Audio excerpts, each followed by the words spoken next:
Oi, pessoal, bom dia, boa tarde, boa noite, boa madrugada para quem está assistindo na madrugada. Agora é mais um episódio do nosso podcast. É o último dessa temporada, mas provavelmente, muito possivelmente, com certeza, teremos outra temporada daqui a um tempo. E hoje é uma pessoa muito especial para nós, né, Lélia? Uma amiga que a gente fez há um tempo atrás, em Canelinha, que a gente admira bastante. E era um assunto que a gente queria trazer, 2 assuntos, na verdade, né? Uma pessoa que é cheia de facetas, né? Então, cheia de coisa para ensinar. E eu quero ser igual ela quando eu crescer. E espiritualmente falando também. Artista eu já sou. Né?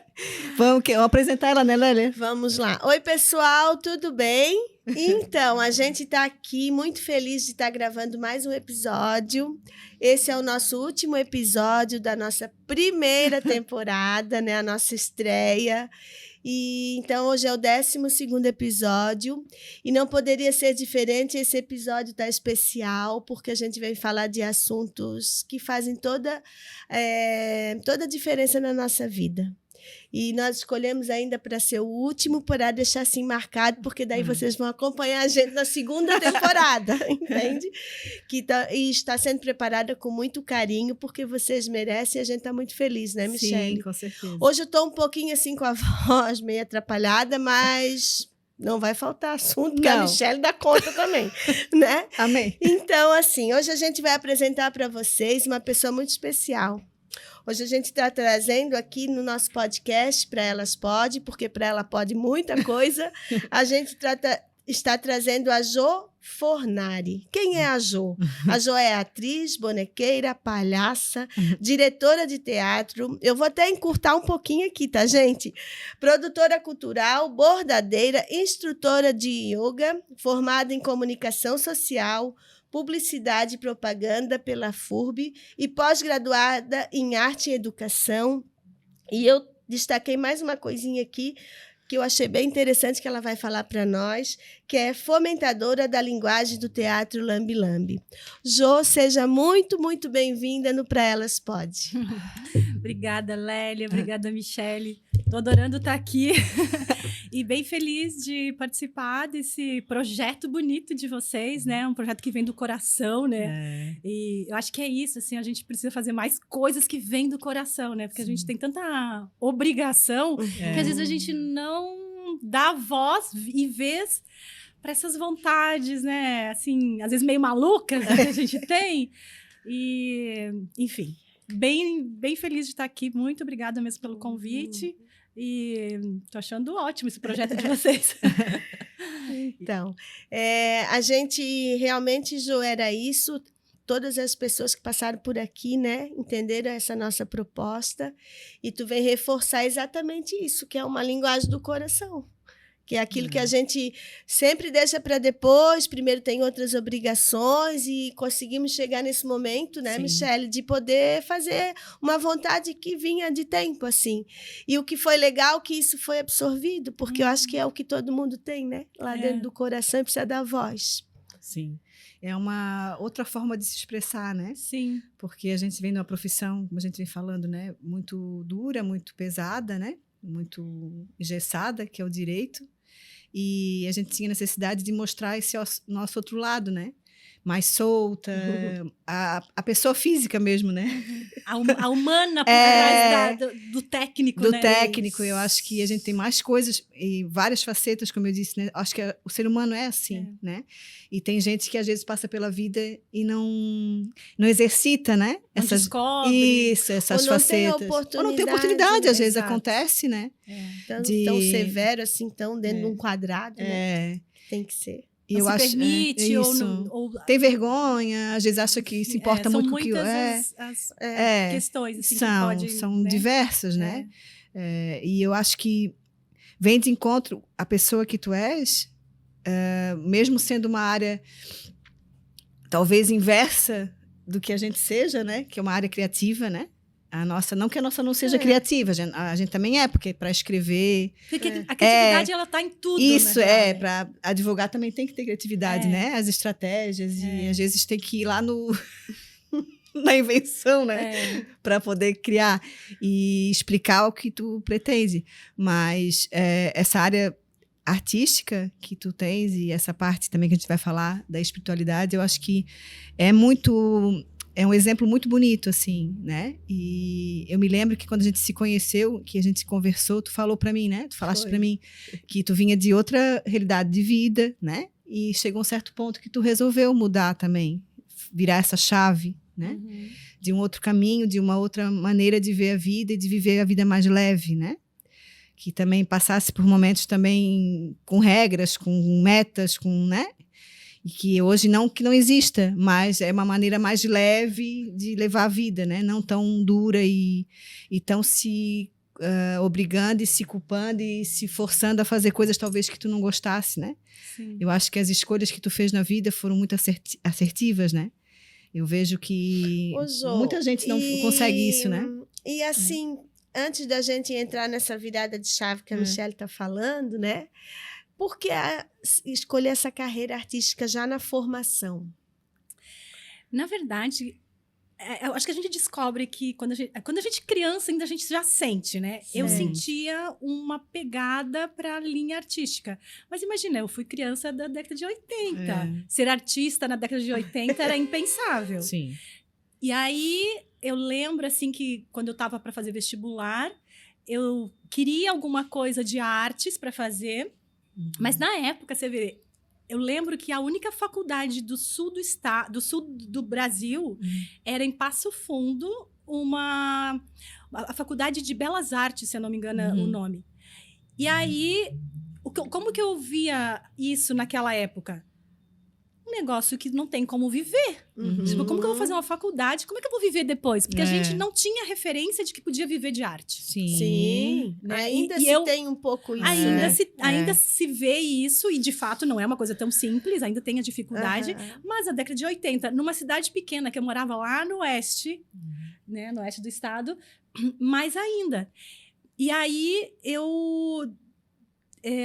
vendo sobre outros cursos e que carreira que eu ia seguir, eu encontrei na publicidade e propaganda uma possibilidade... Criativa, né? Criativa, exatamente, porque eu sentia a necessidade da vertente, criação. Né? Então, eu resolvi fazer a publicidade e propaganda para exercer o meu lado criativo, porque eu acho que hoje eu tenho mais clareza ainda também que eu poderia escolher qualquer atividade artística, porque o que eu preciso, a minha necessidade, assim, lá do fundo, é estar em criação, em estado de criação. A linguagem que eu escolho hoje é o teatro, mas podia ter sido a pintura, a música, qualquer uma, não importa. Sim. Eu sinto que se eu fico um tempo sem estar criando, eu não fico bem. Então, eu acho que essa escolha meio intuitiva na época foi assertiva também. E aí, durante a faculdade, que eu encontrei com o teatro, comecei no grupo da faculdade. Já na faculdade, já. Mas fazendo assim, por hobby. Aí fui conhecendo as pessoas do teatro, né, de Blumenau e tal. E aí, quando eu acabei a faculdade, eu estava vendo que eu não ia conseguir ir para essa linha, porque daí a publicidade, ao mesmo tempo que ela sanava esse meu lugar de necessidade de criação, ela tinha um outro lugar que chocava, que era a coisa que eu tinha que vender coisas que eu não acreditava. Sim. Né? Porque é o mercado. Pode escolher, né? Entrou, vai ter que vender. Exatamente. Né? Tu tem o teu cliente. Faz parte do negócio. Né? E tu tem que convencer, tu tem que... E aí E para convencer, tens que acreditar, tem que acreditar. E eu disse, eu não vou conseguir. Porque tem pessoas que conseguem, de boa. Pra mim era difícil dizer... Começava a chocar com a tua essência. Porque exatamente, eu acho que aí vai de encontro com muitas coisas, né? Porque eu lembro muito bem um fato marcante, assim, ó. Um dia eu vi uma propaganda, eu não me lembro agora a marca, e também não importa, mas era, assim, 2 crianças na escola, sentadinhas uma do lado da outra, e uma tirou da mochila um lanche que trouxe de casa, um potinho com um sanduíche natural, e a outra criança tirava um pacote de bolacha recheada. E aí, a propaganda era a de bolacha recheada... Melhor do que mostrando pra coleguinha, e a coleguinha rejeitando o sanduíche natural para comer a bolacha. Aí eu falei assim, não vou. não tem condições de seguir nessa profissão. Porque já está muito dentro de mim. Hoje essa propaganda não ia colar. Hoje não colava, não. Hoje não. Mas na década de 80, Claro, 90, era isso, muito tempo, era isso. E começou a surgir, foi nessa época Porque mesmo. a questão da alimentação natural, de toda uma questão de cuidado com a alimentação, não era tão forte Não, na tá década de voltando, 90. né? Agora já tá. voltou, Agora a gente vê a necessidade do orgânico, Aham. né? De muitas... E aí, então, chocava muito com a minha filosofia de vida, que já era muito forte na época. E aí, o teatro já estava muito na minha... Estava assim, muito presente na minha vida, e aí eu me formei tudo, e acho que foi importante, porque foi ali que eu conheci muitas coisas, e me ajudou depois também no meu... E serve para tudo, né? Para tudo. Me ajudou na minha carreira artística mesmo, porque eu ia lá produzir meus programas, né, tudo que eu precisava divulgar o meu trabalho foi que nunca se perde conhecimento, né? Claro, Sempre a faculdade me ajudou. E a faculdade me trouxe esse lugar também de ampliação de visão, de mundo, né? Imagina, eu vinha do interior, Claro, né? uma outra realidade, um mundo para descobrir, e foi ali que, na troca, não só pela faculdade em si, pelo que a faculdade oferece enquanto disciplina, mas é a troca com os colegas, é as coisas que você participa, tudo vai te ampliando, né? E aí conheci o teatro ali, que também já... foi assim também um divisor de águas. E é engraçado assim, porque atrai, né? A gente vai... Tem um universo na tua frente, mas tu vai caminhar por aquilo que... E logo depois, então, tu fiz essa especialização? E aí eu comecei a trabalhar com teatro. Logo depois da faculdade, eu e um companheiro da época montamos um grupo, começamos a apresentar e dar oficinas e a viajar e tal. E aí eu passei uns 4 anos, eu viajei, fui para o Tocantins, para a Bahia, fiquei itinerando um pouco com o espetáculo. E aí uns 4, 5 anos depois de formada, que aí eu fiz a especialização. Aí eu passei um tempo voltei para a casa dos meus pais. E como é que foi a família, né? Eu pensei nisso agora. Como a família aceitou essa tua escolha? Eu vou te dizer que eles me deram uma folga tem pouco tempo. Porque, assim, eles... Uma família tradicional. Não foi uma coisa muito simples de aceitar. E também, vamos combinar que o artista, ele é diferente, né? Ele é. Sim. Tu vê um mundo diferente também. Eu acho que a família mais tradicional, principalmente na época, claro, né? Não quer... vai estudar para ser... Vai ganhar o quê? Vai fazer o quê? Vai comer como? Não, e assim, e a gente é sempre aquela coisa dos sonhos dos pais, né? Ai, meu pai queria que eu fizesse veterinária, nutrição... Direito, medicina, vai, né? Até que direito e medicina eles nem... Não iam muito, nunca não falavam. Porque eu acho que viu que a minha história era um pouco mais para humanas. Mas tinham outros sonhos para mim. Ou que ficasse em casa com eles, né? Ajudando eles. Tu tem mais irmãos? Eu tenho mais 2. Mais 2 irmãos. Uma irmã e um irmão. Aí eles são normais, Ju? Eles são normais. Eu acho que desde muito cedo eu saquei que eu tinha uma vibe diferente do contexto que eu vivia, da estrutura da minha família. E eu fui perseguindo isso. E aí entra uma coisa que é nata da gente ou não. Tem um lugar de resistência, de persistência, de correr atrás daquilo que tu sente que é. Mesmo que eu não sabia direito o que era, mas eu sabia que não era lá que eu queria, que não era aquele tipo de vida que eu queria. Eu sentia que eu queria conhecer o mundo, assim, que eu precisava ampliar, né? Que eu precisava voar. Hoje eu tenho mais clareza disso, mas na época era mais intuitivo. Às vezes a gente não sabe o que quer, mas a gente sabe o que não quer. Né? Já é uma grande coisa. Já é um caminho, né? Exatamente. Eu tenho, inclusive, um espetáculo que eu falo um pouco sobre isso, porque é um espetáculo que eu falo sobre... que ele é todo construído a partir das memórias de infância e de adolescência. E chega um momento que eu falo, assim, que foi quando que eu conto a história de quando eu conheci o mar, que eu já era uma adolescente, porque, né, diferente de quem mora perto. Então, quando eu conheci o mar e quando eu lia os livros, assim, era a mesma sensação, era a sensação de que eu queria voar. De que ali eu tinha um mundo... Que transportava para outro mundo. Que eu queria estar perto. E aí eu conto que o meu primeiro minha primeira ação, acho que eu fiz nesse sentido, foi dizer para os meus pais que eu queria sair para estudar com 15 anos. Jovem, e aí né? muito jovem, e aí as coisas do destino, né?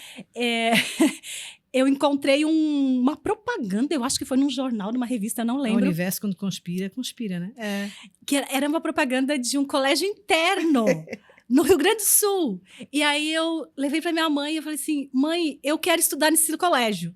Porque na minha cabeça, se eu fosse para um colégio interno, eu estava saindo daquele lugar que não me abria. Sim.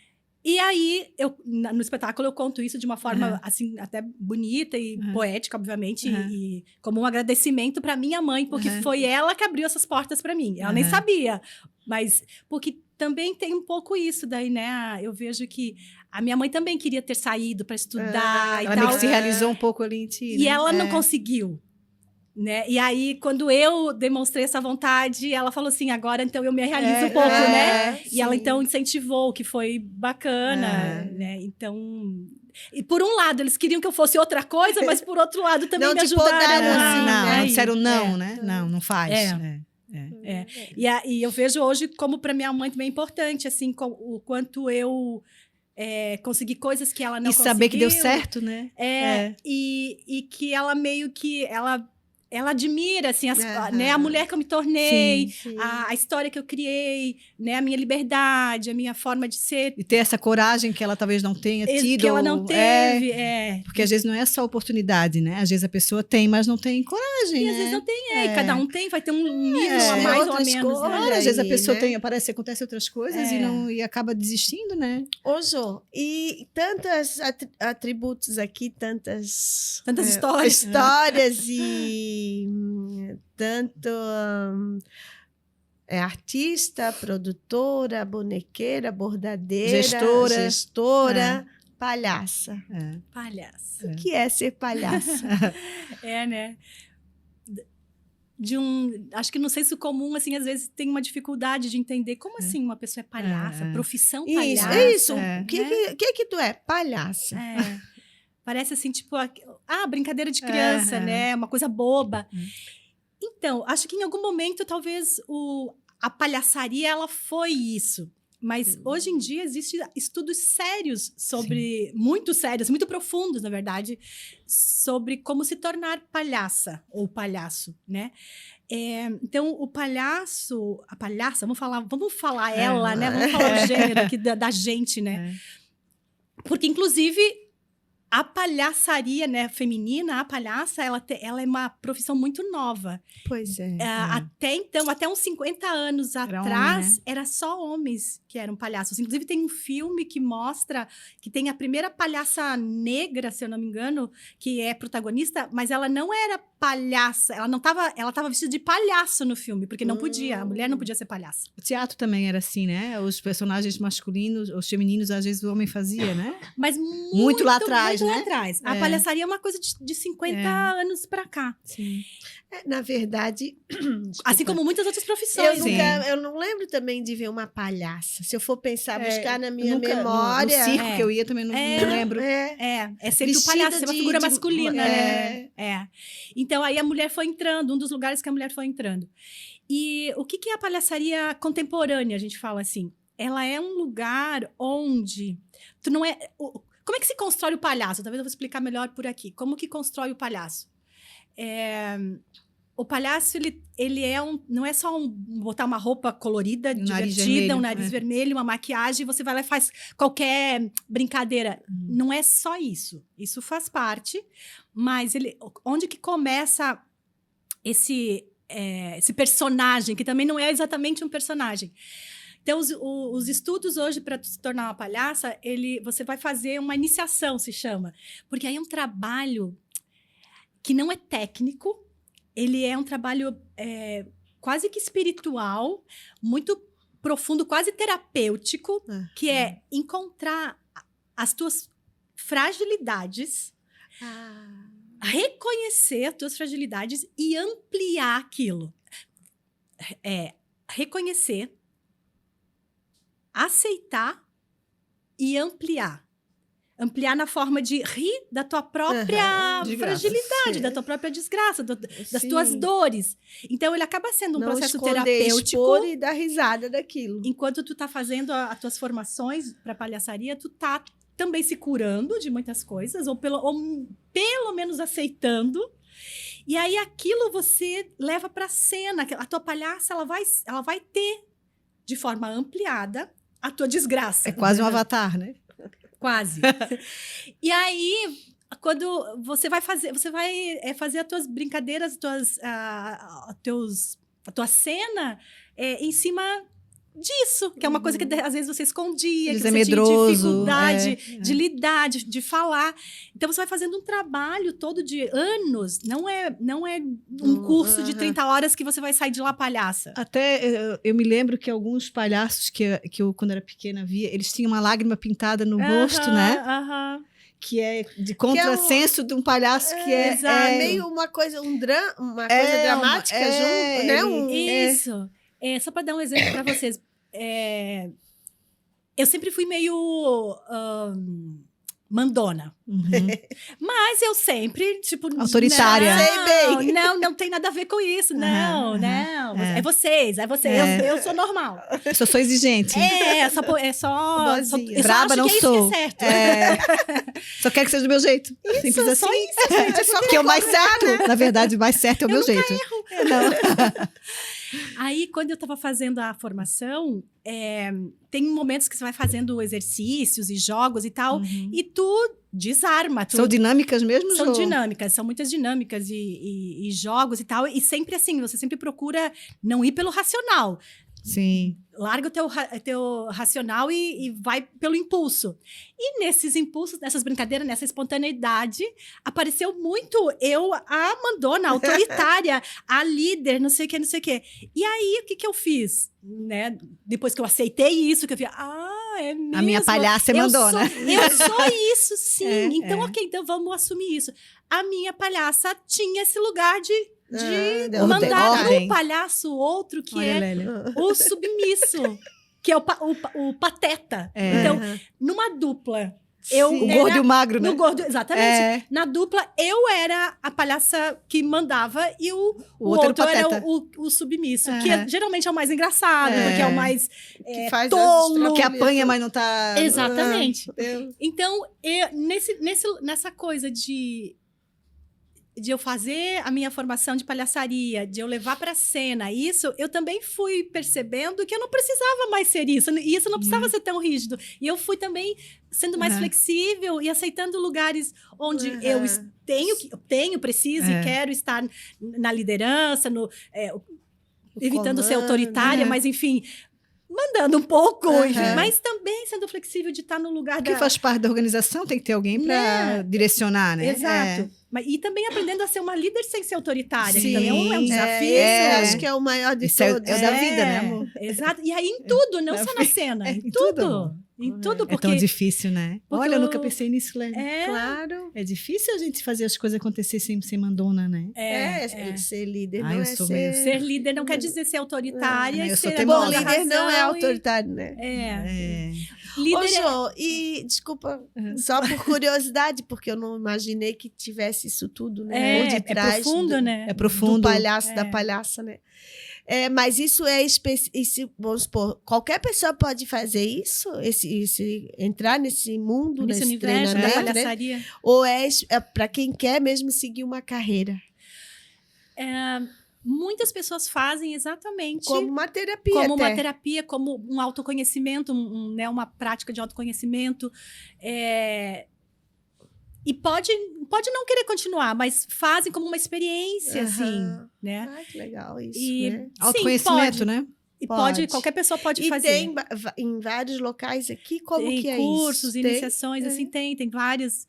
São oficinas de teatro dentro das universidades? Ou é uma coisa que pode ter também grupos de teatro como o teu, por exemplo? Tu pode fazer um curso, porque tu já tens o teu, tu pode lecionar. Sim, é por aí. É quase como um curso de teatro, só que é mais específico. Sim. Então, geralmente, quem vai dar um curso de palhaçaria é um palhaço ou uma palhaça já mais antiga, que tem mais domínio da técnica, porque é complicado também, desse né? universo, claro. De tu encaminhar muito a pessoa para chegar onde ela cuidadoso. é, né? Tu tens que saber Porque também. meio Tá É. trabalhando uma com a psicologia individualidade. isso, né? É, Tem psicologia, muito, é. Muito. aham. Daqui a pouco a pessoa entra no Porque mundo você não ali. vai trabalhar com a técnica, não é uma técnica. Depois, claro, você tem Claro, técnicas para fazer de- rir, para fazer Aham. chorar, blá, blá.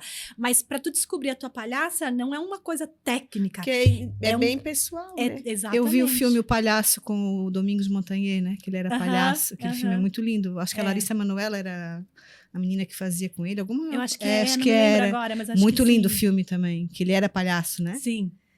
É. Então é um universo muito bonito. E claro, quem trabalha com teatro, com circo, faz trazendo esse lugar da comicidade ou da própria palhaçaria, né?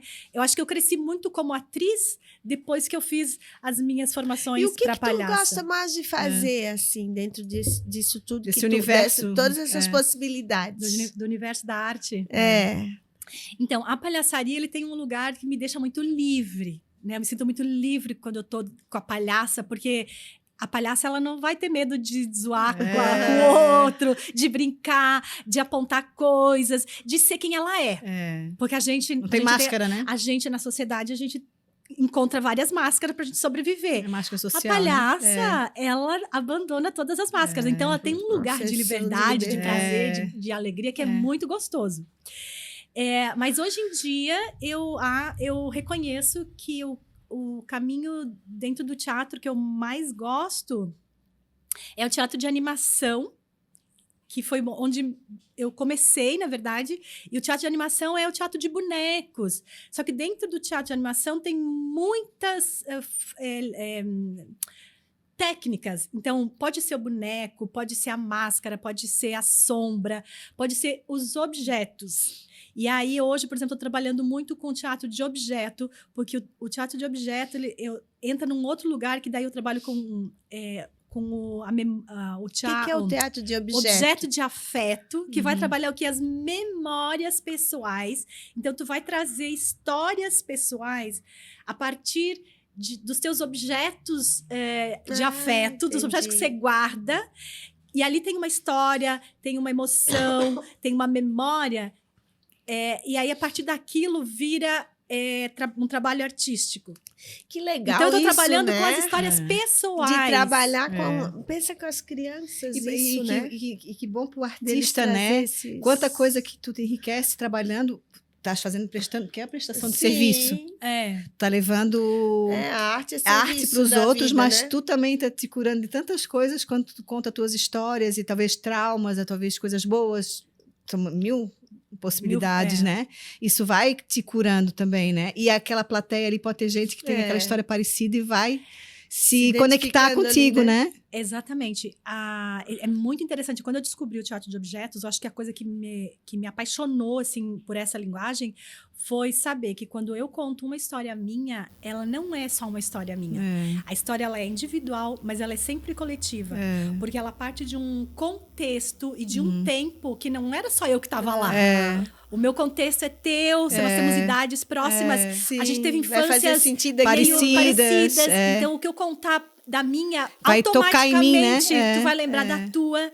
E aí isso vai criando uma tessitura, Conexão, uma né? trama muito curiosa, como que a história que eu conto, você reconta a tua e traz as emoções. Alívio, né? Que... Nossa, tem relatos incríveis, assim, de gente, das pessoas que assistiram, por exemplo, esse espetáculo que eu conto da minha infância, da minha adolescência, juventude. São passagens assim. da tua vida, né? São passagens da minha vida. Que pode ser triste, pode ser alegre, pode ser de qualquer maneira. E que elas são... E que, claro, a gente trabalha, assim, aí tem um cuidado também, assim, que você trabalha contando a tua história, mas sempre buscando a universalidade daquela história. Sim. Então, aí vai sempre acertar, né? Sim, tocar o outro, né? Atravessar chegar o no outro. outro, né? E aí é muito bonito, porque entra num lugar que a gente nunca sabe, assim, o que tá tocando no outro, assim, qual que é a emoção que chegou lá, que bateu lá, mas é bem curioso. Porque o objeto também, assim, esse objeto de afeto é aquele objeto, assim, uma boneca que você brincava na infância, uma boneca que tem uma história que às vezes pode ser legal E às pode vezes não ser. Aham. Por exemplo, eu tive ajudando a montar um espetáculo de uma amiga, fui assessora de direção do espetáculo dela, e onde ela trabalhava, por exemplo, as violências que ela teve na infância, que a mãe dela teve num casamento abusivo. Então, ela traz essas histórias que são muito difíceis para ela até hoje. Íntimas também. Muito íntimas. Então, ela teve que ter muita coragem também de trazer para abrir, isso. né? E tocar naquilo de novo, né? Exatamente. Mas ela achava que era necessário, assim, trazer isso. Faz tanto parte da cura dela, né? Quanto Isso. trazer como uma reflexão para quem está assistindo, né? Para o público. Olhar para essas histórias de que foi da mãe dela e foi dela, mas pode ser de muitas pessoas. No final do espetáculo, sempre tinha alguém que vinha lá em prantos, dizendo, eu passei por isso e até hoje eu tô calada, até hoje eu não consegui. Eu tô tentando me libertar. Exatamente. Porque só em falar sobre isso já é uma cura, né? Porque até tu falar sobre isso, tu contar para alguém, às vezes a pessoa tem vergonha, às vezes não quer... Ou não quer tocar mesmo, porque vai sentir de novo aquela emoção, né? Não, às vezes nem sabe o que é. Sim, exatamente. Aí o papel ela da se arte, vê né? no outro, né? Quando olha alguma coisa e diz, isso aí também aconteceu comigo. Eu não sabia que era isso. E no fim, né? As próprias novelas brasileiras, né? Sim. Porque ela faz tanto sucesso, porque são personagens, mas que a gente conhece, né?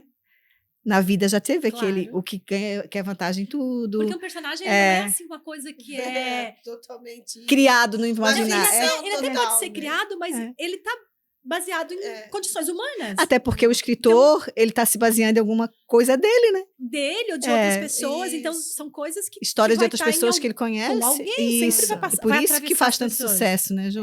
Porque eu acho que você se identifica. Isso, E quando a gente e por isso que é tão popular, né? Claro, e daí a novela ela já cria exatamente personagens e linguagem e coisas que são populares porque para acessar todos. Né? O teatro, por exemplo, ele já pode ir para um lugar de uma linguagem não tão popular, mais erudita, mais rebuscada, menos coloquial, porque também aí acessa outras formas o público de mente, né? outro, enfim. né? Mas também tem o teatro popular para acessar todo tipo de toda mente. Camada, toda né? camada, exatamente. Porque o teatro, ele é mais antigo, né? Sempre foi a forma, né? Teatro é milenar, né? Depois que vieram os outros instrumentos de comunicação, mas antes era... exatamente. E eu me lembro, não sei se isso ainda existe, porque estamos numa época digital, né? Que a TV aberta já não está mais com tanto sucesso, né? Porque as pessoas, né? Tipo, eu passo, às vezes, dias sem ver um canal aberto. Tô na Netflix, tô na HBO, tô vendo YouTube. Tantas ofertas. Isso, e aí tu não tem mais só aquilo ali para ver, né? Por isso que era o sucesso desses grandes atores que estavam em todas as novelas, né? Então era uma época que 70% estava com as televisões ligadas ali, porque era acessível mesmo, né? Na época que a televisão veio, popularizou, né? Que também, quando ela veio, também era caríssima e não tinha, pouca gente tinha, né? Mas existia muito preconceito, né, Jô, dos próprios artistas, né? De quem fazia novela, de quem fazia teatro, de quem fazia cinema. Parece que tinha o grau, né? Do pobre, o top, né? Eu gosto de cinema, eu gosto de porque o cinema é mais vanguarda, porque o teatro é mais, a pessoa tem que estudar mais, e porque a novela é muito popular. E no final é tudo forma de comunicação e de arte, né? Todas são formas de arte. E, claro, e aí vai da questão do acesso, né? Sim. Por exemplo, o cinema e o teatro, ele não é uma coisa tão acessível ainda, né? Ou ele é menos do que a televisão, porque todo mundo tem dentro de casa, não é uma coisa que você tem que comprar uma vez a televisão e depois ali, você né? Tá ali. Agora, no canal e os aberto, grandes canais têm dinheiro para fabricar as novelas. Exatamente. Agora, o teatro, se você não tem a oportunidade de ver, se não temos políticas públicas que traz o teatro gratuito na cidade, na rua, nas escolas. Que prestam incentivo para os grupos de teatro, para os atores fazerem, né? Porque é difícil tu captar esse dinheiro privado somente. Né? Então, se não tem esse bem comum, como é a saúde, a educação, se você não tem a cultura ali acessível, talvez seja mais difícil você ir para um teatro, pagar que é um direito constitucional, de 20, 30 né? reais. E no cinema, quanto é o cinema hoje? De 50 50 reais, aí compra pipoquinha, já deu 100, né? Né? Uma família que vai com 4 crianças, Não vai. ela não pode ir todo final de semana? Não. Claro, uma família que tem Sim, uma entrada, né, que é a realidade brasileira, né? Convenhamos. Da grande massa, né? Né? Então, claro, vai para a TV. Mas que legal, que gostoso, às vezes a pessoa ir para uma praça pública, um domingo no parque, e encontrar lá um espetáculo disponível.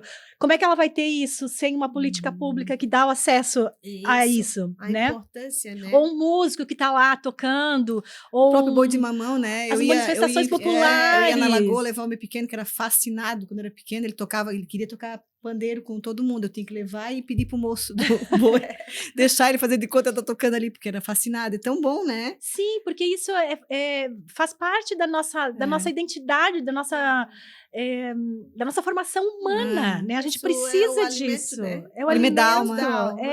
A gente precisa ouvir música. Tanto quanto da água, né?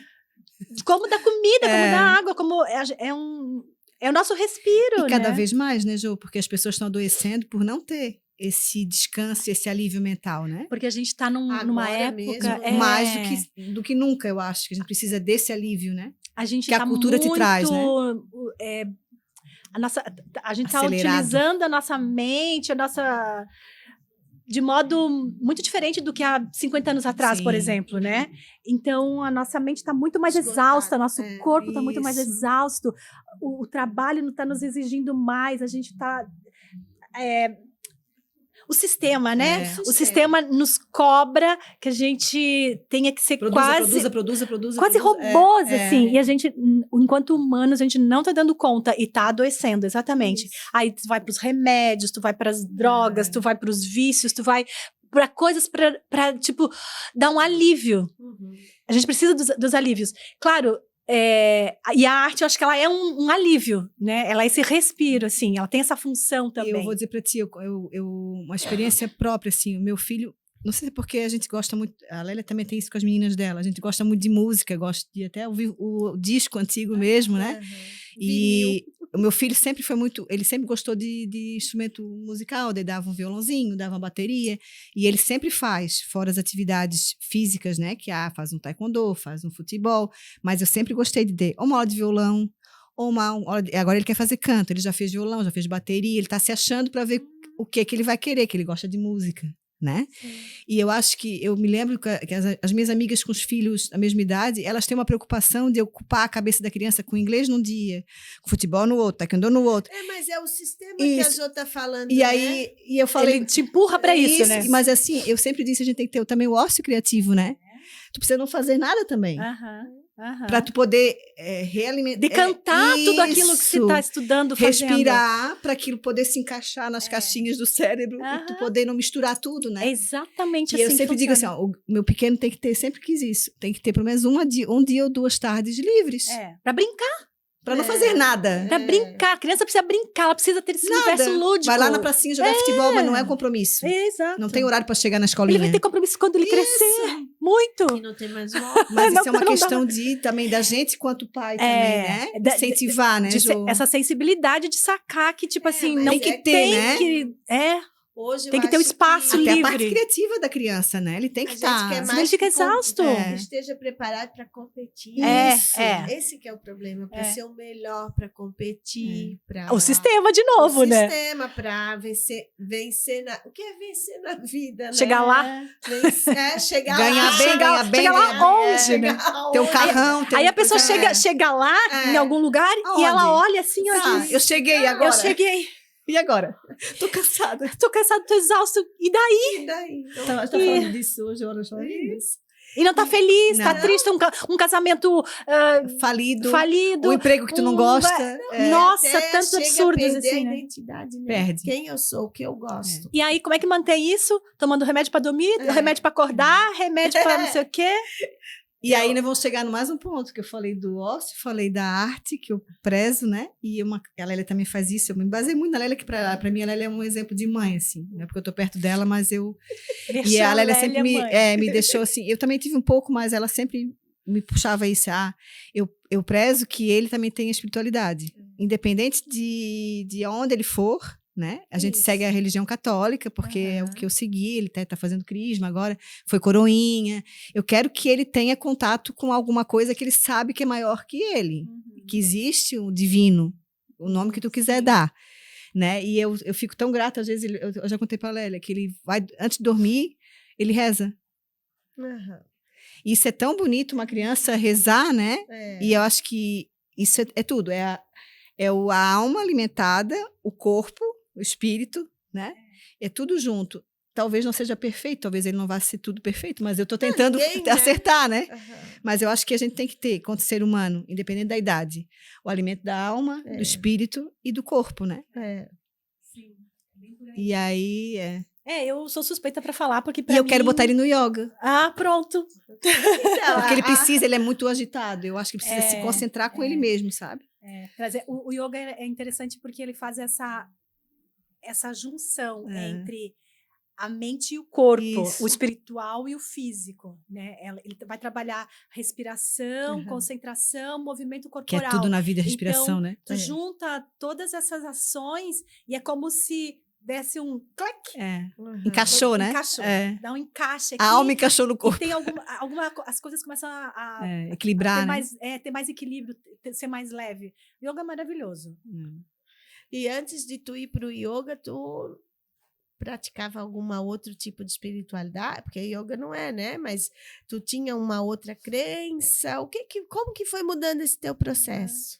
Até que ela chegou aqui no Centro Budista, que a gente ainda vai falar disso. Eu nasci católica também, família católica, não fui crismada, mas fui até o Primeira comunhão. E aí muito cedo, acho que eu lembro, ali na época da faculdade, então mais ou menos uns 19 anos, eu já não me sentia conectada com o catolicismo, e aí eu comecei a buscar, como eu fui morar em Blumenau, fazer faculdade lá, lá tinha mais acesso a outras tradições, outras linhas, né, filosóficas, e aí eu fui buscando, visitei um templo Hare Krishna. Tateando, né? Fui em palestras de diversas linguagens. Até lá tem a igreja luterana forte, não é? Tem, mas a luterana não cheguei aí, eu não me lembro. Eu acho que... E aí, teve uma coisa importante. Eu conheci uma amiga na época da faculdade e ela era Hare Krishna e ela era do yoga e ela era dessa linha mais oriental. Ela tinha um conhecimento... Ela era vegetariana, tudo coisas que na época eram muito novas para mim. Ela era um ET, né? Ela era um ET. Ela, inclusive, exatamente, ela inclusive me levou para um seminário sobre ETs. O que eu tô fazendo aqui, né? Até lá eu fui, eu quero conhecer, E aí, Li Fernão Capelo Gaivota, que na época foi também um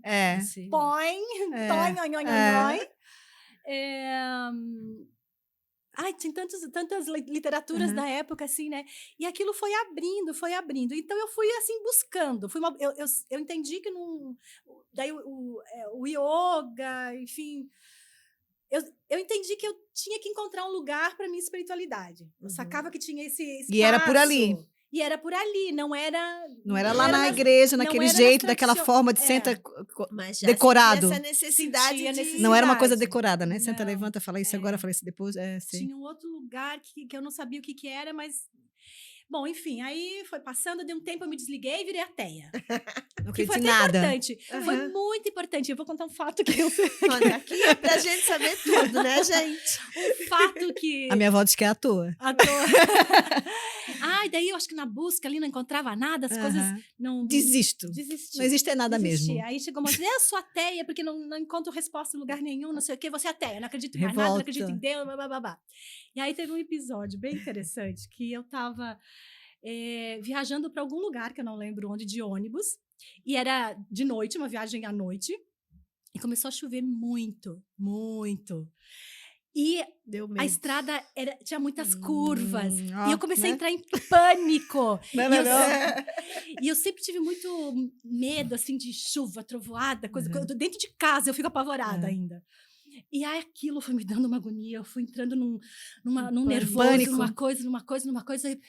E eu bem assim, agora o que eu faço se eu não acredito em ninguém, em nada? Pra que eu rezo, pra quem né? que eu peço? O que eu faço? Meu Deus, o que eu faço se eu sou ateia? Oi? Ele disse pra ti. Oi, moça. Tô aqui. Chega aqui. E aí, ali eu entendi que, tipo assim, eu precisava ter esse lugar de conexão Sim. com alguma coisa que Com era... o divino maior. mesmo, né? Que era além de mim, porque eu não dava conta É. de me libertar desses medos e coisas Sozinha. que sozinha ali não dava. Né? Tipo, a gente não é autossuficiente. Não. E ali, então, eu entendi que sim, eu precisava encontrar esse lugar da minha espiritualidade, onde eu me agarro, onde eu me apoio, onde eu encontro mesmo, alguma né? âncora, uma força nos momentos que eu não dou conta sozinha. E a gente, enquanto humanas, a gente fé, não dá conta É a sozinha fé. de muitas coisas. E não É a precisa fé- muita explicação. É fé pura e simplesmente, né?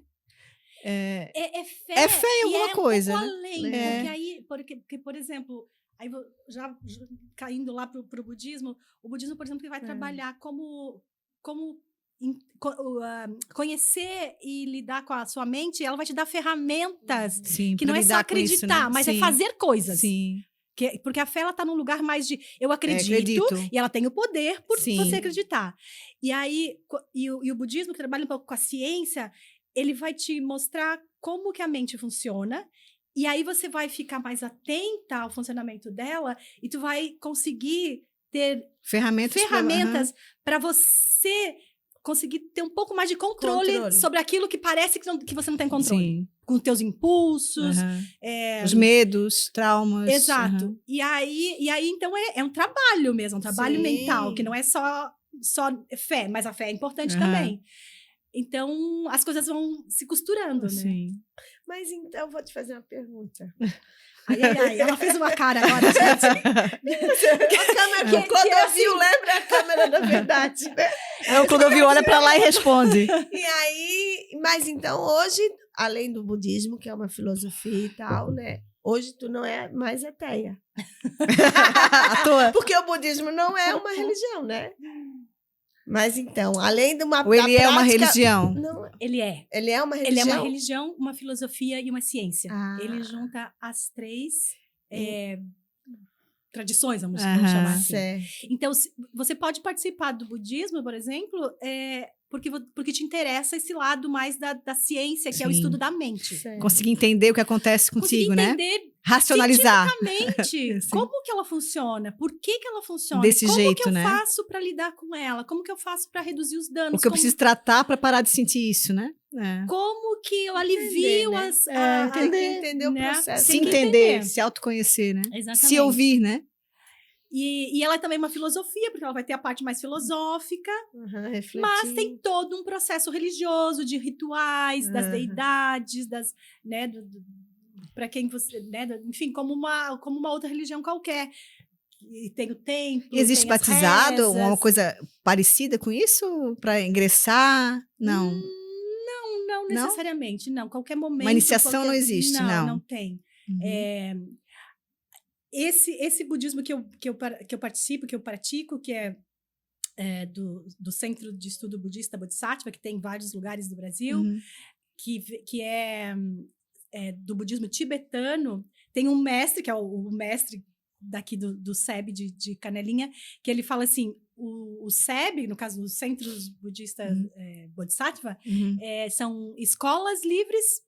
Não, escolas abertas para alunos livres. Então, a pessoa pode ir, entrar e sair quando ela hora quiser. que ela quer, momento, né? Ela é livre, assim, ela não tem obrigação nenhuma, assim, de, começou, daí agora... Mas existe várias vertentes, então? Tem budismo escolas, tibetano, né? budismo japonês, o budismo vietnamita, tem vários... Sim. Porque ele foi se espalhando escolas, lá pelo né? Oriente e foi se adaptando ao país, à comunidade. realidade do país. Entendi. E hoje vem para o Ocidente, mas daí quem vem para o Ocidente vem ou o budismo japonês, ou o budismo tibetano, ou o vietnamita, ou outros que tem. Né? E aí aqui, esse que eu participo vem do budismo tibetano, que ele é um pouco mais parecido com a gente brasileira, Sim, com a nossa livre, né? com a nossa Nossa cultura, natureza de liberdade, né? que ele é um pouquinho, que ele é mais livre, exatamente. Sim. Porque, por exemplo, o budismo japonês, ele é um pouco mais rígido, Uhum. porque o japonês, ele é mais É. rígido, né? Então, se você... Pra entra nós num- não pegaria, né? Mas até tem muitos Tem? templos japoneses no Brasil. A monja Coen Ela é do japonês. É do japonês? Então, tem porque o que acontece? Tem pessoas que precisam da rigidez e pessoas que precisam Sim, da liberdade. Aham. Então, eu, por exemplo, talvez não me adaptasse ao Esse japonês, rígido, né? porque é muito rígido, muito regrado, porque eu sou uma pessoa mais caótica, assim. Aham. Então, eu me adapto. Ó, é a palavra que eu sou. E descobri o meu objetivo. Eu sou apocalíptica. Apocalíptica é bom também. Também é bom. Eu sou caótica, delirante. Caótica e delirante. Adorei! Ao mesmo tempo, eu sou muito pragmática. Então, as eu também duas sou, às coisas vezes. têm que... Mas eu sou mais caótica. E tá tudo bem. E tá desde, tudo que bem. desde que o nosso caos não seja um problema pro Deixa outro. o caos da vida da outra pessoa, né? Não O mexa caos com tá o aqui em caos. mim. O caos tá aqui. Tá aqui, eu resolvo ele. De vez em quando eu viro apocalíptica, de vez em quando eu viro Precisa ter pragmática. o caos para ter organização. Tu és depois. pragmática, Lélia. Tu és apocalíptica. Tu és mais sei se centrada. sou. Não, tu és mais centrada. Talvez seja centrada. Acho que centrada. Eu não acho que é tão centrada. pragmática. É. Não tão. É mais equilibrada, entendeu? A Que Lélia bom, já né? tá, Vai ela dar é uma alma certo. que veio evoluída já. Não, desculpa. Passasse Não, uma vida mais que eu. é- Eu não, vou ter que vir em outra vida. Não. Sei lá, é, Jô. Todo mundo acho que tudo é importante. Tudo né? é importante isso. Eu acho que essa é a Mas eu gosto de ser caótica. complementariedade. Isso. Ai, mas é Acho tão que legal esse é ser o lugar. caótica, né, Eu também Jô? gosto. E deu. É assim, surtei e deu, Lélia. Como é que é esse sorteio? Quando eu faço Surtei. surtei, Sorteio. a pessoa faz um, né? É. Aí ela faz uma M, a pessoa surta. Ah, surtei, tava surtada. E todo mundo se perdoa. A Lélia diz que não, né, Lélia? É. Também assim, né? Se o surto não traz um problema pra ti nem pro outro, tá Isso. tudo bem. É. Quando traz problema, daí a gente tem que dar um jeitinho na nossa, Ah, mas nos nossos quem é? surtos. Né? Quem é que eu acho- dou umas 3 ou 4 mini surtadinhas durante o dia? Eu dou. Só 3 ou 4? 3 ou 4. Tá bom, né? Como é que tá? Tá bom, Lélia? Tu acha tranquilo? Dá pra lidar? Dá pra lidar, dá pra lidar. Eu sou do bem. Surtada, a mim não. Não é um surto do mal, né, Lélia? Não. É um surto de comprar um pouco demais, falar demais, assim. Ô, É, Jô, mas são características, né? E assim, de tudo que a gente tem falado aqui, né? Meu Deus, dá muita curiosidade, A gente né? pode ficar 3 dias. Dá. Pode. É o último, então a gente tá Fazer com um toda a simpósio? liberdade. Bora. Isso tudo, né? Se conectou na tua vida, porque parece que tá tudo Conversa, fazendo né? sentido, né? Não é? Uhum. A arte, a cultura, o budismo, a yoga, a tua vontade de transformação, porque na verdade tu usa isso tudo para transformar, né? É, Porque É. diz que a gente, eu não sei, eu leio um pouco de tudo, sabe? eu também. Sim. É importante, Mas, né? assim, a Mas eu gente não tenho tá preconceito, eu aqui ando- no leio mundo, né? Dentro dessa Com propósito, filosofia, né? É. para fazer a transformação, né? Que tem que Isso. começar pela gente, né? A gente quer transformar o mundo, mas não quer mudar, né? Daí Se não- a gente não se transforma, É. a gente não consegue transformar o É, outro, eu né? sou taurina, não gosto Isso. de mudança, desculpa. Ah, é? Bem não. firminha na terra, Bem né? ali. Eu já sou. A Lélia já gosta Furacão. do... Tu gosta do caos também. Eu gosto. É. Mas, e tu vê essa possibilidade de transformação através da tua profissão? E eu acho que é um pouco isso, assim, né? A partir do momento que tu vai se transformando, tu não precisa fazer... Se não fizesse Grandes. nada, tu já transforma O teu entorno, redor né? Porque a gente tem a coisa do ensinamento pelas costas, como se diz, que é tu vê o outro e tu se inspira no outro e vai fazer também, porque tu acha que é legal, né? Tu tá Uhum. vendo que o outro tá se transformando, que é bom para ele, então, enfim. Só por isso já seria, né? Uhum. Alguma coisa. Mas eu acho que a gente tem algumas missões na vida, Uhum. né? Então, eu lembro que quando eu comecei na arte, eu tinha mais jovem, aquelas Claro, coisas. mas outro- Quer mudar o mundo. Utopias, Aí a Lélia as também. ideologias. Mas ia mudar o mundo também, a Lélia. É. Exato, eu pensava assim, eu não quero só fazer teatro, eu quero Não. mudar o mundo. É. E que bonito que a gente tem isso na É. juventude. E tem que assim. ter, né? Isso faz Porque parte, agora né? a gente já tá com os cabelos brancos e a gente começa a perceber, colher um pouco aquilo que você plantou lá. E que bom, né? Que legal que tu mudou um pouco o mundo, né? Claro, né? A gente, porque outras pessoas vieram antes da gente e transformaram o meu, e a gente transforma do outro, e assim vai, né? Que bonita essa rede, né? E a arte por si só também, ela é esse lugar, né, de transformação, não só para quem faz, mas para quem vê, para quem aprecia. Transforma porque liberta, porque faz refletir, porque faz ampliar a visão, porque a gente se diverte, porque a gente relaxa, porque a gente entra no quebra nosso paradigmas, universo quebra lúdico, preconceitos, quebra tudo, né? Tudo. Então, ela por si só já é isso, né? Então, que bom que eu tô nessa vida, nesse propósito e tô conseguindo de alguma forma, né? Transformar um pouquinho a vida do outro, né? Porque a gente não vai transformar total, mas a gente fala assim que só é bonito. Despertar já tá bom. Só despertar já tá ótimo. Quando o Teatro Lambi Lambi, por exemplo, que é um teatro em miniatura, que é uma mini história de 3, 4, 5 minutos que você entra naquele universo e assiste aquilo, e a gente fala assim, a gente atingiu o nosso objetivo quando a pessoa chega na casa de espetáculo, que é essa caixinha pequena, chega de um jeito, entra ali, assiste o espetáculo e sai de outro, e que pode acontecer isso, ou seja, em qualquer obra de arte que você vai ver numa exposição, num teatro, no cinema, se você entrar de um jeito e sair de outro, já tocou. Teve o seu propósito, e é isso, né? É esse alimento da alma que é isso, é esse lugar de estar se transformando o tempo todo, porque talvez às vezes a gente não consegue ver a transformação de imediato, assim, tipo, nossa, eu pensava assim, agora eu não penso mais, penso diferente, e isso transforma muita coisa. Mas ele é gradual, ele leva um tempo. E só pelo fato, às vezes, de, tipo, você tá num dia ruim, num dia triste, num dia com problemas, e aí você ouve uma música, assiste um filme, lê uma poesia, e aquilo parece que tira aquela nuvem negra que tava em cima da tua cabeça. Pronto, você já vai resolver as coisas diferente, né? Porque é muito diferente quando a gente toma... tem que tomar decisões quando a gente está num estado mais estressado, né? Pesado, e quando você está num dia leve, num momento leve, com a mente tranquila, as decisões são diferentes, né? A tua reação é diferente. E é muito mais fácil de você tomar uma decisão errada, ser violenta, ser agressiva quando você está com a mente estressada do que quando você está leve. Tu respirar. Às vezes, uma noite que passa, no outro dia, tu já vê diferente, né? Exatamente. E nessa tua vida toda, tantos espetáculos, tantas atividades e produções e tudo mais, assim, tu deve ter vivido bastante essas experiências de transformação, ter sentido? Sim.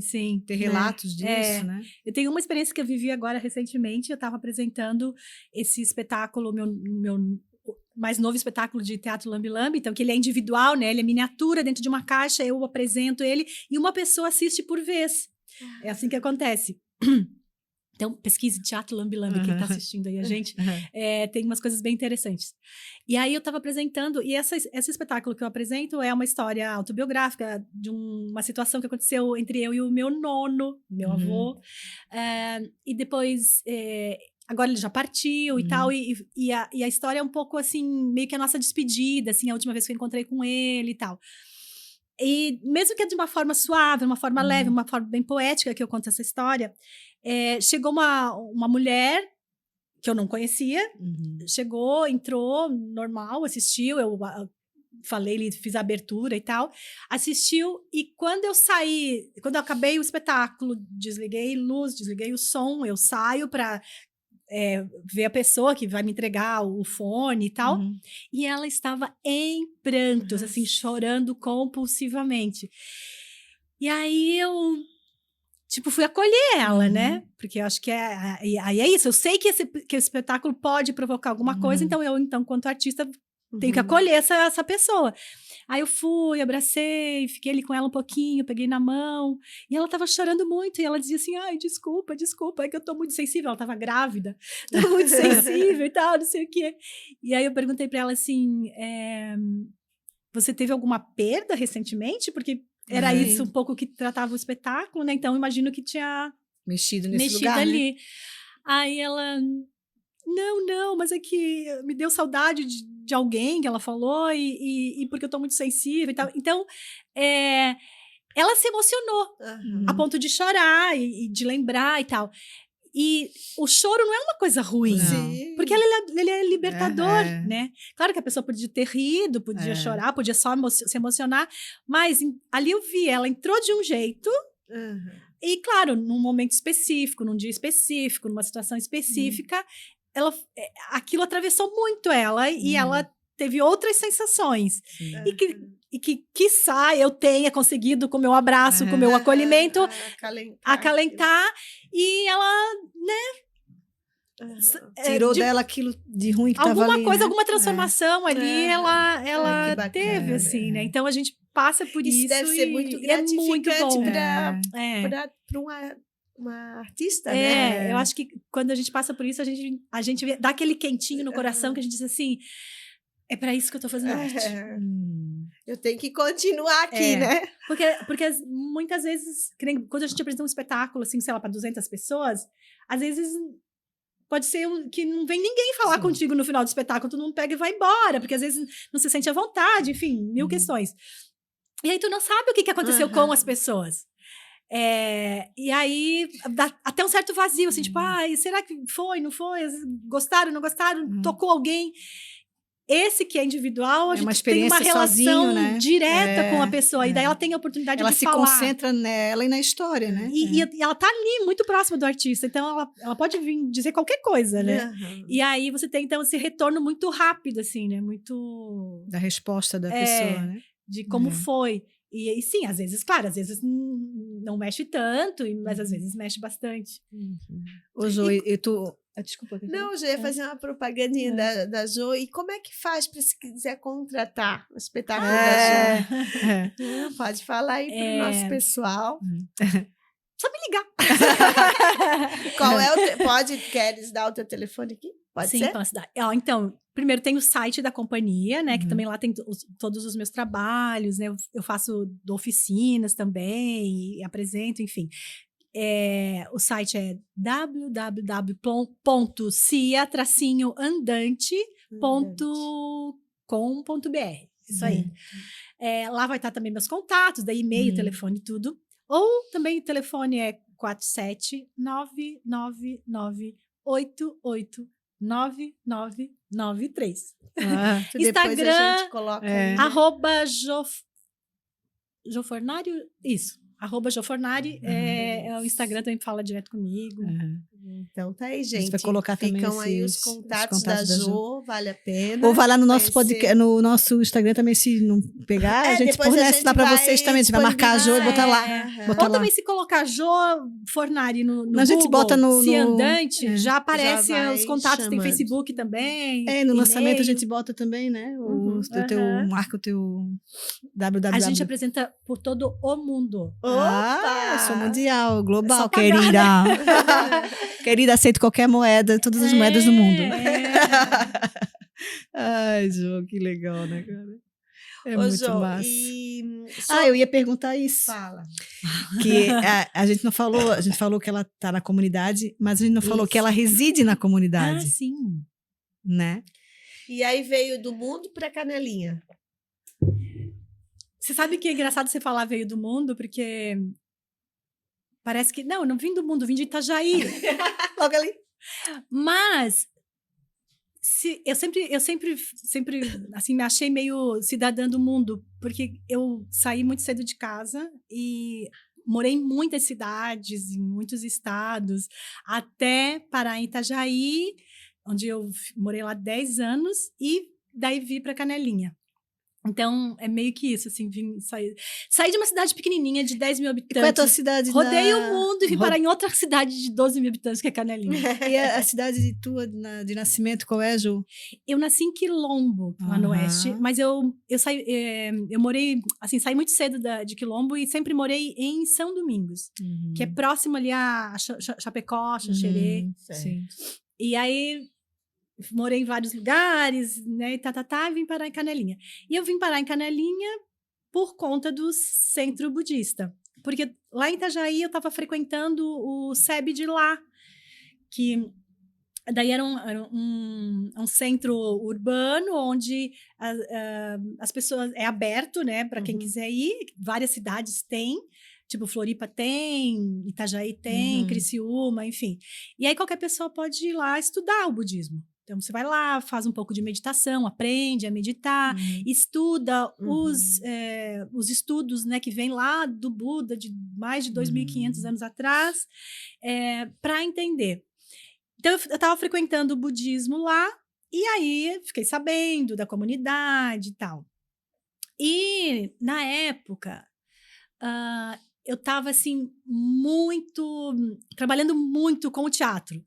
Era uma época, assim, que as políticas públicas estavam muito fomentadas. Assim, fomentadas. Né? A gente tinha muitos editais e recursos. Então, claro, a gente tem que aproveitar o momento, né? E daí a gente ganhou muitos prêmios e muitos editais, incentivos. Né? E aí tu tem que produzir, né? Tu ganha um dinheiro para tu produzir alguma coisa. Então, eu fiz muitas circulações e tudo. Então, eu estava trabalhando muito. Que era bom, obviamente, porque, né, a gente vive disso. Então, que bom ter uma vida digna com dinheiro. Vivendo da tua arte, né? Vivendo da tua arte. Né? E não tá só sobrevivendo, que às vezes muito... É vivendo bem, né? Dignamente, né? Sim, nem é vivendo bem, dignamente, assim, né? E só que tava também num nível estressante, assim, porque... Acaba acelerado, né? Uma acelerado, muito alta. Poucas pessoas no grupo, então aí tem muito trabalho e pouca gente para fazer, né? Nem sempre tu consegue contratar as pessoas, porque tu tem ali uma verba para gerenciar um projeto, mas ele consegue dar dignamente um cachê para 10 pessoas, mas o serviço às vezes é para 20, e aí como é que você vai fazer? Né? Então não dá, aí você tem que... É aquela coisa, como que todo mundo passa. Então tava num período assim, bastante intenso, assim, e estava um pouco exausta. E o custo de vida muito alto também na cidade. E eu amo praia, eu amo Itajaí. Era uma cidade muito gostosa de se viver. Mas tinha alguma coisa que me puxava assim para um lugar de tipo, não é essa vida que eu quero para sempre. Eu tô fazendo... Vamos lá, tô com energia para fazer, sou jovem, papapá, mas eu sacava que aquele ritmo não poderia durar muito tempo. E aí foi quando surgiu essa oportunidade do Centro Budista Rural, onde haveria um espaço para moradores, uma área de moradores e uma área institucional, onde teria um templo e espaço para retiros e eventos do budismo, né? E aí, na época, eu estava procurando, na época eu tinha um companheiro, a gente estava procurando um lugar por lá, de uma área rural, para a gente, de repente, fazer um centro artístico, onde pudesse lidar também com educação ambiental e a arte. E tal. Aquela coisa, né? O sonho, assim. E a gente, assim, não conseguiu, dentro do que a gente tinha enquanto sonho, enquanto possibilidade financeira, a gente não conseguiu lá, estava tudo muito caro e tal. E aí, com essa história do Centro Budista, a gente já estava estudando, já estava bem, assim, praticando, bem dentro da filosofia. A gente achou que podia ser ali esse lugar, essa área rural, para a gente morar, para ter mais... Juntava as coisas que vocês queriam, né? Poder viver ali, trabalhar com arte e estar próximo dessa filosofia que a gente sentia que fazia muito bem para a gente, né? A gente estava muito conectado e percebendo a diferença que fazia nas nossas vidas, estar próximo, assim, na prática dessa filosofia. E aí, construímos a nossa casa e viemos para Canelinha, ali no Centro Budista. Isso tem 9 anos, há 9 anos atrás. Já? Já faz... Vai fazer, aliás, em novembro agora vai fazer 9 anos. Eu fui a primeira moradora da comunidade. E tem bastante gente ali? Hoje tem umas 20 pessoas morando ali. Olha só. É muito bonito ali, eu já estive ali. É bem bonito, é bonita assim, a proposta assim, do projeto, né? Porque assim, o ambiente deve ser ótimo, né? A gente procura ter. Claro que assim, tem problemas e conflitos como faz todo parte, lugar. Né? Mas aí a gente. É a vida acontecendo, né? É a vida acontecendo, é todo mundo humano, né? vai acontecer as questões. Só que a gente tenta lidar com eles de outras formas, da forma que a gente aprende a lidar a partir do budismo, das ferramentas que o budismo... De fato, botar em prática, exatamente. Né? Sem, antes de julgar ou de criar problemas com o outro, a gente vai tentar entender o outro, por que o outro está agindo fazendo, assim, ou reagindo assim. Como né? que eu posso ajudar o outro para que ele saia desse lugar que não tá, que tem algum problema ali para a pessoa estar daquele jeito? Porque a pessoa, ela vai ser rude com o outro quando ela está, e é aquilo que ela recebe. Então, se ela tem... um espelho, né? Então, ela tá num momento difícil, ela não tá conseguindo sozinha sair daquilo, ela tá com dificuldade de lidar com o mundo. Então, talvez se a gente ajudar, vai ser mais fácil de ela mudar aquilo que tá atrapalhando outras pessoas. Sim. Então, claro, daí na comunidade a gente tenta por esse viés, e a gente também tem uma filosofia de comunidade mesmo, assim, de se ajudar, de se apoiar. Então, as casas, elas não têm cercas, não têm muros, os vizinhos se ajudam. Quando eu, por exemplo, que viajo bastante, eu tinha cachorro, né? Agora eu não tenho mais, morreu. Mas os vizinhos cuidavam do meu cachorro. Então, eu sabia que minha casa tinha alguém olhando para ela, né? Então, tem essa filosofia de irmandade ali dentro, né? A gente tem uma horta comunitária, a gente faz muitas coisas. Que como uma comunidade teria que ser, né? Exatamente. Então, a gente tenta trazer essa filosofia ali para dentro, assim. Claro, às vezes a gente consegue, às vezes não consegue, às vezes consegue mais ou menos, mas a gente tá tentando, né? Sim. Porque também a perfeição, às vezes, é muito difícil. Então, não dá para desistir porque não tá perfeito, né? Tem que estar na busca. Nunca vai estar perfeito, né? É muito difícil. E a hora que chegar no perfeito, vai transformando, né? Porque até a Lélia falou para mim esses dias uma coisa, é verdade. Para a gente saborear o bom, a gente tem que conhecer o ruim, né? Senão, como é que vai Porque como é que saber ser bom? Exatamente, não tem parâmetro. Então... Ô, Jô, e lá toma chá? Toma chá, toma café também. Gente, estou te perguntando isso porque nós temos um mimo, né? Para te usar e tomar um chá e um café, que é do nosso Pra Elas Pode. Que bonitinho! Obrigada. Que fofa. Gente, esse programa não pode acabar. Tem que ter Alô, patrocinador! Que gracinha! Então, muito quando obrigada. tu estiver lá meditando, um chazinho olhando para a natureza, tu lembra da gente. Claro. Manda uma energia boa, vibrar bem alto. Energia para as meninas do... E tem uma pergunta para elas pode, que a gente faz para todas as nossas convidadas, que já que a gente está falando, né, que é transformar, então, para elas pode o quê? Para elas pode... A primeira coisa que me veio na cabeça, que eu acho que já todo mundo falou, para elas pode tudo. Para elas pode tudo. Acho que para elas pode essa liberdade de poder tudo, né? Que a gente pode tudo. Qualquer ser humano pode tudo, mas nós mulheres fomos tolhidas.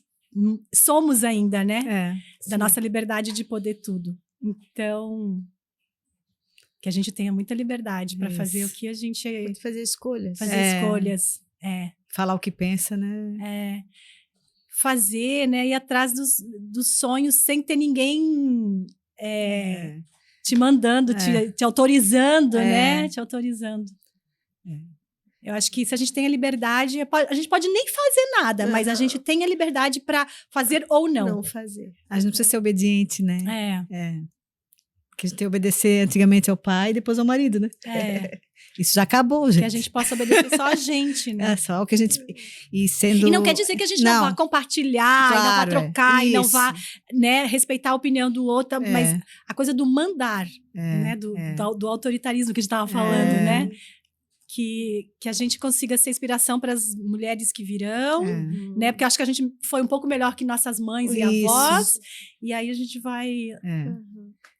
contribuir para o futuro, né? Para que essas que venham agora venham com mais liberdade ainda do que a gente teve, né? E que os homens também tenham liberdade, né? De não precisarem ser a regra homem. Porque também eles vão fazer né? Porque esse negócio de homem tem que ser aquele assim, que banca, aquele que ele que é o chefe, ele estão aprisionados nisso. Então, também eles se libertarem, eles vão ser mais eles também obedecem ao padrão. E com a gente. Eles não podem chorar, eles não podem ser sensíveis. Eles pensar pessoas, né? Isso, pessoas, exatamente. não gênero, né?